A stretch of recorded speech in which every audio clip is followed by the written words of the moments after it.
Alright, that begins this video. My name's Peter, and for my final project, I am going to be doing mine on the artist Koan Sound. That's spelled Koan.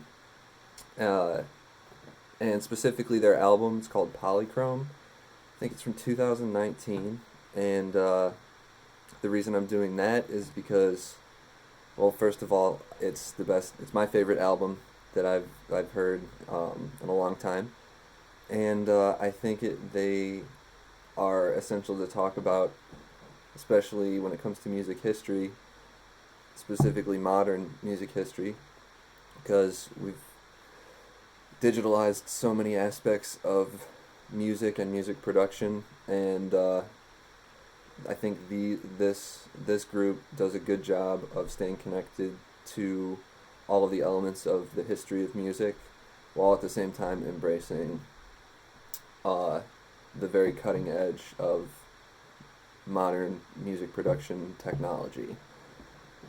So some background. Koan Sound is a duo. They're from the UK.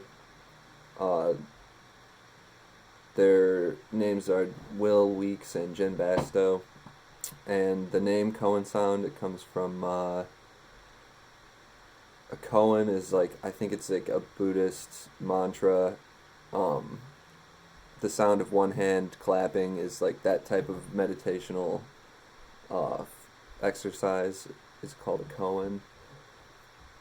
Um, I think right now we should probably listen so that you get an idea of, oops, so I'm just going to show you the screen here.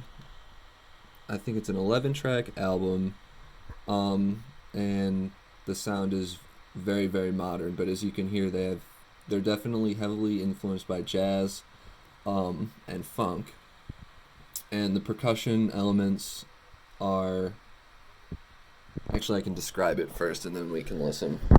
Um, yeah, there's a lot of emphasis on percussion. Percussion is very decorative throughout.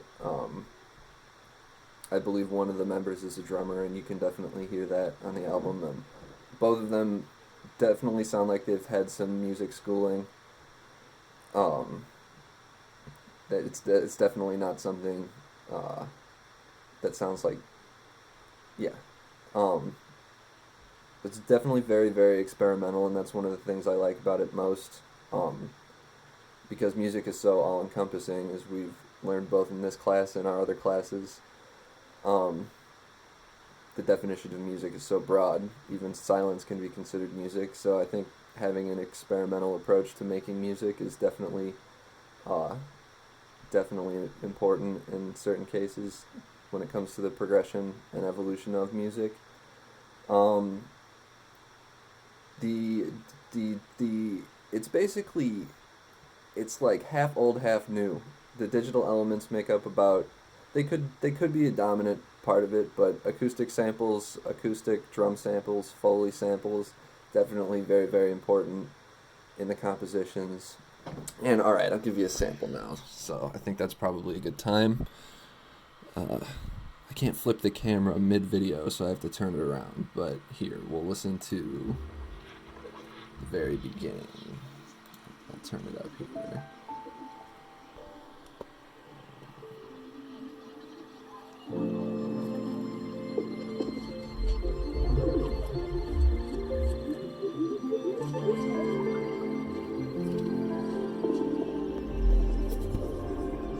Actually, maybe I can set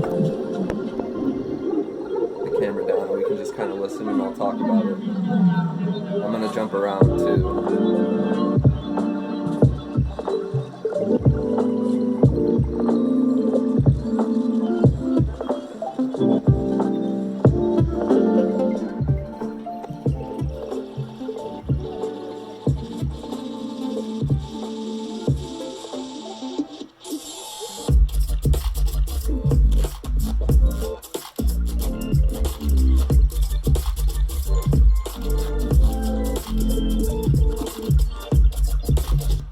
Now, I'm not sure how well you could hear that on my phone, Pretty sure it was okay enough.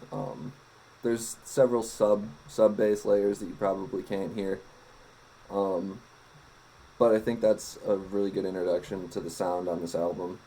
Um, Specifically, what makes Cohen sound interesting for me, and it's definitely one of the characteristics that definitely leaps out at you when you first hear it, at least it did for me, is that sizzly, watery bass sound. It's called in producer circles. It's called neuro bass. It's kind of a nickname they have for it because it has this like when you listen this that sizzle in your ears in headphones. Really characteristic. It's definitely a staple of UK music production, specifically drum and bass. And while they definitely have drum and bass influences, I'd say this album specifically and this group specifically has the reason I like them is because they just have this like raw musical, creative, mature, and dedicated approach to making the tunes. You can tell they spend a long time on it. In interviews, they say they spend up to months on single tracks, and in these genres of music, it's not that common to spend that long, uh, you know, making tunes. But when it does come to the mixing and mastering and elements of modern digital music production, I would say these guys definitely are in the top tier of quality at, not to mention pretty good musicians in their own right. A lot of people have a lot of misconceptions about electronic music because the genres they get exposed to first aren't necessarily the best examples. It's a highly accessible type of music, and that means a lot of people with no necessarily instrumental skill beforehand have gotten their hands on a computer and have started to make electronic music. So there's still, I think, a divide between traditional musicians and electronic musicians, and that divide seems to have something to do with the fact that there's like a belief that you just input something and you let the computer do everything, like the computer's making the music, when really it's honestly it's recording techniques. It's the same as if you're a band and you want to record an album, you go and you record it into a digital medium. This is the same thing. These are all just recordings of performances, right? Like, sure, you can write the music yourself, but it's that any different than a composer composing a symphony and then getting other musicians to play it? It's not necessarily the difference. It's that different, especially when you take into account all of the minutia, all of the little articulations that need to be accounted for. I mean, if they're not accounted for, it's obvious, and if they are, I mean, it's just something that I see really, really going far into the future. It's with traditional music. This is where my fascination lies for music, and specifically this course. I'm really glad we got to do this as our topic because I have a lot of thoughts and feelings about this specifically, and this is a great example. This album, this group, it's a great example of the way I see music evolving in the future. And so traditionally, you have musical instruments, and you have very limited control over the timbre of the sound, right? If you're playing a classical guitar, it's going to sound like a classical guitar. You can play different notes and different combinations of notes in different orders, but you can't play a different instrument. You can only play the classical guitar, and you can bend the strings, you can slide on the strings, you can pluck, you can slap, whatever you want to do. You can tap. But your modulation of timbre is very limited, and now with the digital medium, you can modulate every aspect of the timbre of a sound in ways that are still being discovered, and I assume will continue to be innovated. So now it becomes like another percussive element, but now you have modulation of scales, notes, chords, and keys, and now you have modulation of timbre as a completely new element of music that's now available. It's almost like another half of music has been revealed. I mean, I guess that might be a little optimistic or a little bit like, but again, this album Polychrome. We're gonna listen to another sample now, and I can show you what I mean. I have to go to a different website so I can pick out the track specifically. So give me half a second here, and I will do that. It's interesting too because aside from this project, I haven't really gotten a chance to talk at length about these thoughts I've had um, regarding music in this way. Um, I believe this is the track. Okay. I think I'll just continue to face the camera for this. And we can listen to it.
I don't know if you can hear it very well from here.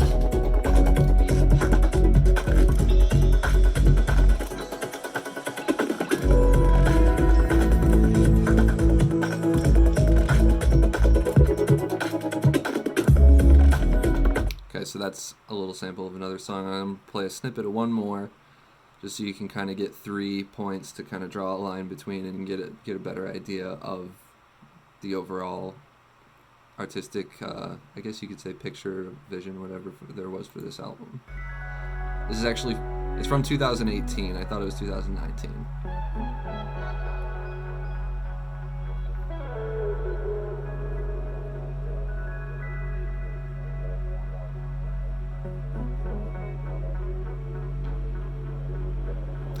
That's the. This one's a little bit more of the funk influence that you can hear, I think.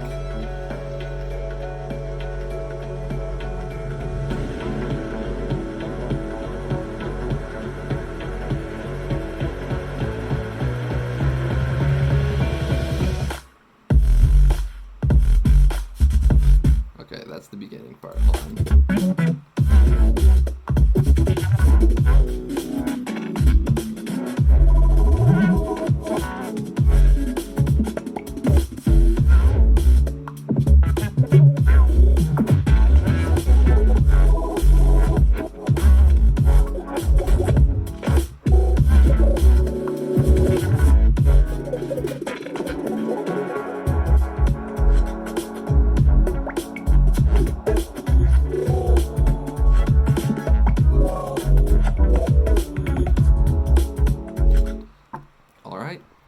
I think that'll do it for the examples. Hopefully you could hear them very well. Where do I put this? Yeah, let me just glance at the prompts here really quick and make sure I haven't missed anything.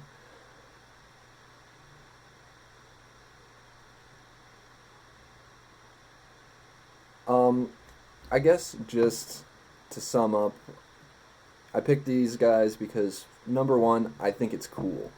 The first time I heard it, I was like, I've never heard anything like this before. You know, I'd never heard modern digital production techniques and different ways to manipulate synthesizers, and beyond just buying a synthesizer and playing it, you know, there are so many different things going on I wasn't aware of, and when you put headphones on and listen to it, it's, at least for me, it just hit me so hard. I was just like, what is going on? It blew my mind. It's hearing new sounds for the first time, especially when they're just so masterfully done. It was one of the best first exposures to electronic music I could have asked for, and I think that's why I selected them, because I would like, at least, I love electronic music, at least what it could be, not necessarily what it is. And I think that I would love to share that experience, definitely, with you guys. And so if you get a chance, the album's called Polychrome. If you're into that type of stuff, if you like jazz, if you like funk, I guess if you like electronic music enough to check it out, I would definitely recommend it. It is what it is. I think it's made to just be listened to casually or in the car. It's not necessarily a rave banger as they call them, but yeah, there isn't on the side of the biographical details. There really is not very much information on either of these guys. They're both it seems to be pretty introverted, and they're not the most active on social media. Their Wikipedia page doesn't have really any information on them except for on their discographies and where they were released. So, I guess we could talk a little bit more about the essential style, or the elements. But I don't know. I think we've given it a good go. It's about 16 minutes in the video.